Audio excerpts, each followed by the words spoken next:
Bon, les trois humiliations narcissiques de l'homme, la première, c'est de constater que la Terre n'est pas au centre de l'univers, qu'il existe plusieurs galaxies, etc.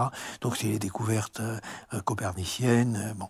Ensuite, c'est de constater que l'homme n'est pas simplement une créature produite par Dieu à son image et que, en gros, il descend non seulement du singe, mais même du ver de terre et de la moindre bactérie, puisque nous sommes quelque part une fabrique, des objets fabriqués par les bactéries, pour aller vite.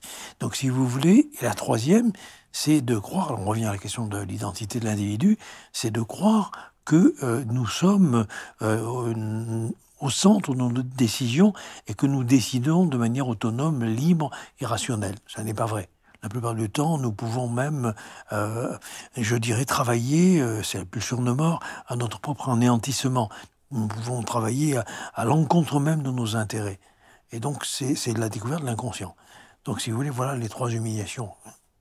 Je crois que elles peuvent avoir plusieurs conséquences. Je ne saurais bien sûr toutes les lister, mais toutes impliquent quelque part un travail de deuil, un travail de mélancolie. Et vous vous rendez compte, c'est-à-dire que tout ce que je suis en train de vous dire là, tout ce que je suis en train de faire depuis tout à l'heure, et vous aussi sans doute, on ne sait pas pourquoi on le fait, on ne sait pas qu'est-ce qui nous fait dire ce qu'on dit, on ne sait pas ce qui nous fait décider ce que...